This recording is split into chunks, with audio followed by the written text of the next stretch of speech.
अभी तो बेचारे इजरायली बंकर से बाहर आए थे 40 दिन के बाद।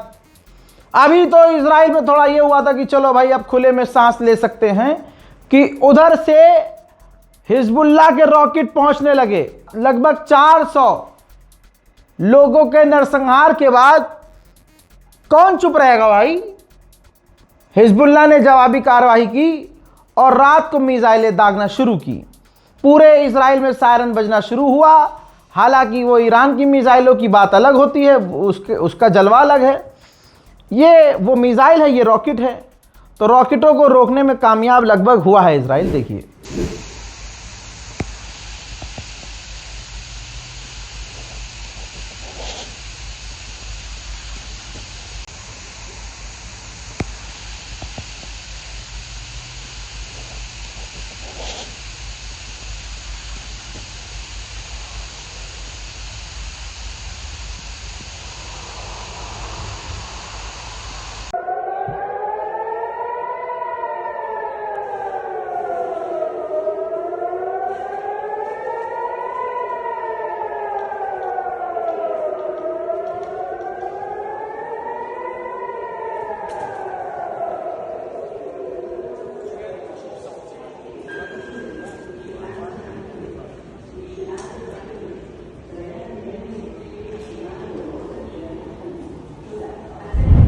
हालांकि सायरन घंटों तक बजते रहे और बेचारे इजरायली जो हैं, जो हगना मूतना जिनका हराम था, अब वो फिर से बंकर में। उधर कुवैत ने आधिकारिक तौर पर इल्जाम लगाया और कहा कि या तो ईरान ने हम पर हमला किया है या तो ईरान के किसी समर्थक ग्रुप ने हम पर हमला किया है। ये दोनों स्टेटमेंट जारी किए गए हैं। 2 पेज का स्टेटमेंट है कुवैत के द्वारा। नाराज हुआ है कुवैत काफी। इसके बाद ईरान खेल गया और भाई ईरान सीख गया खेलना कैसे है। ईरान ने तुरंत जवाब दिया, तुरंत कह दिया कि हमने और हमारे किसी संगठन ने कुवैत पर हमला नहीं किया। जापान का सबसे बड़ा अखबार, सरकारी अखबार है जापान टाइम्स ने क्या लिखा है देख लो, आप पढ़ लो। पढ़ता तो इतना आता ही होगा। जापान टाइम्स ने लिखा है कि अचानक से डोनाल्ड ट्रंप ने ब्रेक जो लगाया और अपने फैसले बदले, यह दिखाता है कि ईरान बहुत ताकतवर है और अमेरिका की भी ताकत की, ट्रंप की भी एक ताकत की लिमिट है। इतना ताकतवर है नहीं जितना अमेरिका दुनिया को दिखाता और बताता है। और आज की तारीख में भी पूरी दुनिया का 20% ईंधन और एनर्जी कंट्रोल कर रहा है ईरान स्ट्रेट ऑफ हॉर्मूज के जरिए, और ईरान ही अपनी शर्तों को रख रहा है। जापान टाइम्स ने बोला है, यानी जापान के लोगों को यह बात समझ में आ गई है कि ईरान शेर है, लेकिन हमारे बीच सिर्फ नफरत से जल रहे सुअर के बच्चे हैं। नहीं ईरान नहीं, फिर उनको बाबा भाई ईरान ताकतवर नहीं है, फिर कौन ताकतवर है? तुम्हारे अब्बा हैं जो ठीक से कार्यक्रम नहीं कर पाए और गलती से तुम पैदा हो गए हैं? हजरात, आधी रात के बाद भारतीय वक्त के मुताबिक रात को 3 बजे मेरे पास अपडेट आया कि ईरान की एक डेलीगेशन जो टीम है वो पहुंच चुकी है, इस्लामाबाद पहुंच गई है। इस्लामाबाद में ये हो गया है, वो हो गया है, होटल भी पहुंच गए हैं और फाइटर जेट उड़ रहे थे और ईरान पहुंचे थे जहाज पाकिस्तान के ईरान की टीम को लेने के लिए। ये तमाम चीज़ें चलती रही और कई बार ऐसा हुआ कि हमने अपडेट रिकॉर्ड करना शुरू किया और पता चला कि फेक न्यूज़ है, अभी कंफर्म नहीं है ना। तो आपके सामने तस्नीम न्यूज़ है जो ईरान का है, स्टेट चैनल, उसने कंफर्म किया कि खबर फेक चल रही है। ये जो खबर चलाई जा रही है कि ईरान की टीम नेगोशिएशन के लिए इस्लामाबाद पहुंच चुकी है, ये खबर झूठी है। ये किसने कहा? तस्नीम मीडिया ने कहा। उधर डोनाल्ड ट्रंप परेशान हो चुका है और भाई धमकी भी ठीक से नहीं दे पा रहा है। अब ये देखिए फुस्सी को कह रहा है कि ईरान बहुत गंदा काम कर रहा है और डिसरेस्पेक्ट कर रहा है, कुछ लोग कहेंगे। आप सोचिए कि वो स्ट्रेट ऑफ हॉर्मूज से जहाज को निकलने नहीं दे रहा है।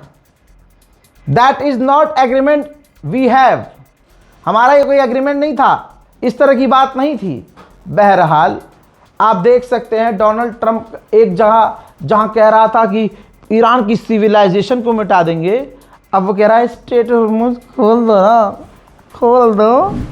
मेरे दोस्तों, अमेरिका का एक और अखबार है और अमेरिका के अंदर ये बातें चल रही हैं, ठीक है। द न्यूयॉर्कर बहुत बड़ा अखबार है, कह रहा है कि अमेरिका और ईरान का सीज फायर हो गया है, लेकिन डोनाल्ड ट्रंप की जो पुराने ज़माने की घिसी पीटी सोच है, अभी वही सोच है। क्या सोच है?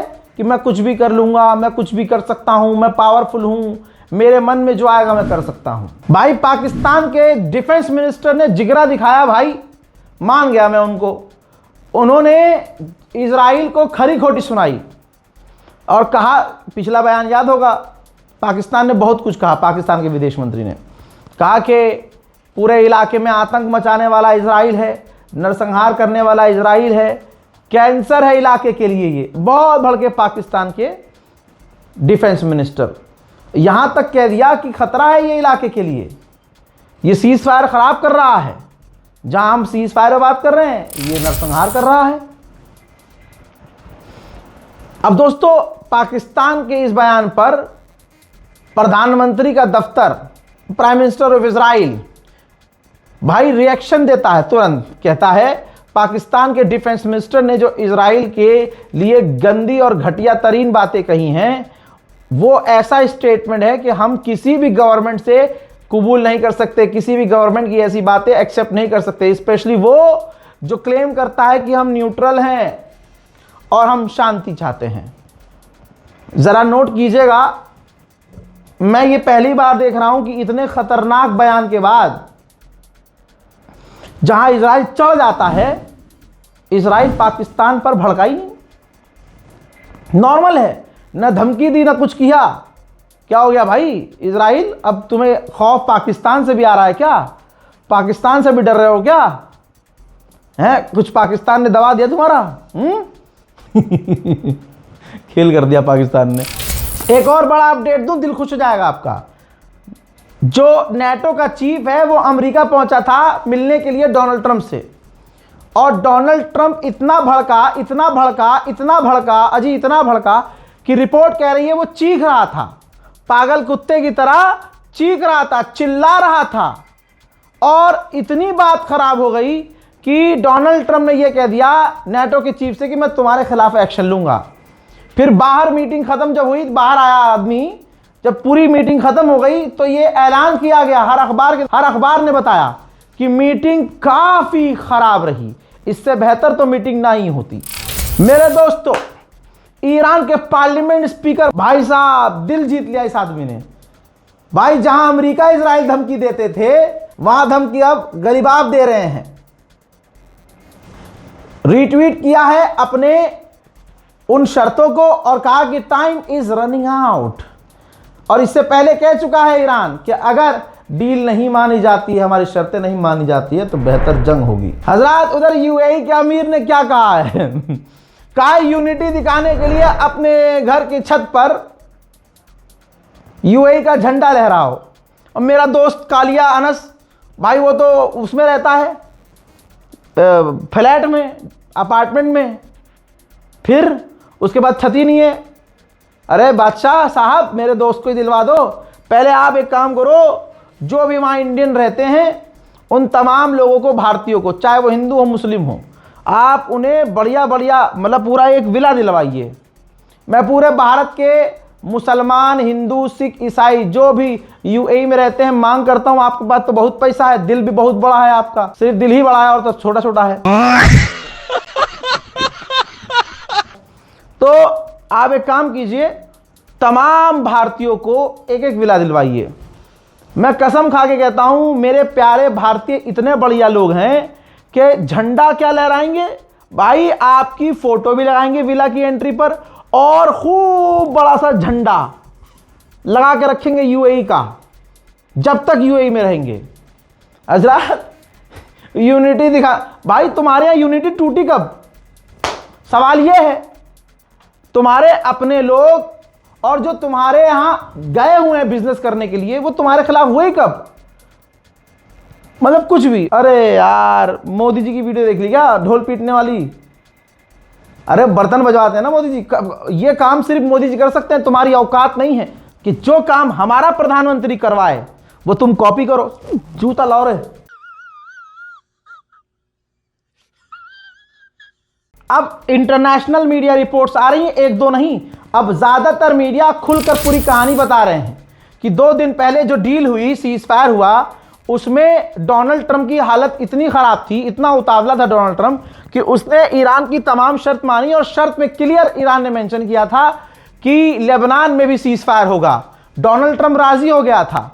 फिर उसके बाद जब इजराइल भड़का, इजराइल जिद पे आया, तो प्रेशर इतना बना डोनाल्ड ट्रंप पर कि डोनाल्ड ट्रंप बाद में पलट गया। यानी पहली ही शर्त से डोनाल्ड ट्रंप पलट गया। मेरे दोस्तों, रिपब्लिकन्स, अमेरिकी रिपब्लिकन्स को अब डर बैठ गया है सीने में। यह रही रिपोर्ट कि अब जो चुनाव आएगा उसमें ट्रंप तो जाएगा ही जाएगा और रिपब्लिकन का कोई व्यक्ति जीत भी नहीं पाएगा, क्योंकि ईरान ने जो इज्जत उछाली है, वो अब वापस नहीं आएगी। ये बहरीन इतना सा है दोस्तों, इतना सा, मैप में देखिए इतना सा, मतलब अगर हम जोर से छींक देंगे तो बह जाएगा साला। और बातें देखो इसकी, सही पिटाई है। कह रहा है बहरीन हमें मुआवजा चाहिए, हमारा जो नुकसान हुआ है मुआवजा दो और ईरान को सजा मिलनी चाहिए। मतलब आप इनका खौफ देखिए। अभी भी ये हरामजादे ये नहीं बोल पा रहे हैं कि जंग अमेरिका ने शुरू की, अमेरिका हमें मुआवजा दे। अमेरिका के डिफेंस सिस्टम बेकार साबित हुए, हथियार बेकार साबित हुए, पूरा मुआवजा अमेरिका दे ना। ईरान पे चढ़ेंगे क्योंकि ईरान कुछ कहता ही नहीं है। ईरान भाई को भाई मानता है, ठीक है। अगर भाई ना मानता तो अरबों को दिखा देता। अभी तो सिर्फ ट्रेलर था ईरान का। हज़रत शहीद खामनाई का 40वां था। आप देखिए, इंसान को इंसान होने की ज़रूरत है हक से प्यार करने के लिए।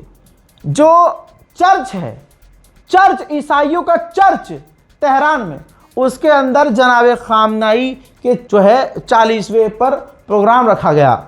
लोगों ने शोक, ईसाई समुदाय ने शोक व्यक्त किया अपने धार्मिक स्थल पर। और सुनना चाहोगे गोदी मीडिया मेरे मुंह पे? अब सुनो अमेरिका का मीडिया क्या कह रहा है। द इकोनॉमिस्ट ने छापा है, ईरान अमेरिका की जंग में डोनाल्ड ट्रंप सबसे बड़ा लूजर है, सबसे बड़ा लूजर। अमेरिका का अखबार साफ लिख दिया है टॉप पर अपने कि Donald Trump is the world's biggest loser. इस जंग का सबसे बड़ा लूजर डोनाल्ड ट्रंप। इसी तरह से इजराइल का सबसे बड़ा अखबार हारेट्स, जिसने लिखा है कि डोनाल्ड ट्रंप पीछे हो गया है, यानी अमेरिका पीछे हट गया है और ईरान भारी पड़ा है। और ईरान अब बातचीत के जरिए एक नया कानून बनाने वाला है जो उसको फायदा पहुंचाएगा। अब आइए थोड़ा ईरान का नुकसान जान लीजिए। ईरान में 3000 लोगों की शहादत कंफर्म की गई है। हज़रत अप्रैल के महीने में रशिया ने अपने तेल से डबल पैसा कमाया है। जितने लोग रशिया से दूर थे, तमाम देशों ने रशिया से भर भर कर तेल खरीदा है। ब्रिटेन ने भी अमेरिका इजराइल के मुंह में मुंह दिया और कह दिया कि इस सीज फायर की बात में, डील वाली बात में, ईरान जो बातें रख रहा है उसमें, इस डील में लेबनान भी शामिल होना चाहिए।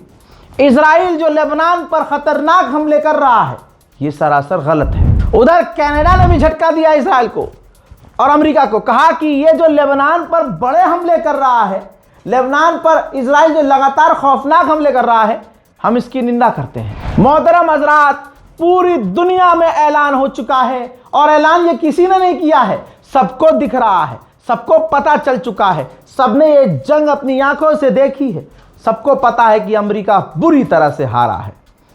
मेरे दोस्तों, इस रिपोर्ट को शेयर कीजिएगा, चैनल को सब्सक्राइब जरूर कीजिएगा। मैं हूं रजा और आप देख रहे थे रजाग्राफी अनस्क्रिप्टेड। जय हिंद।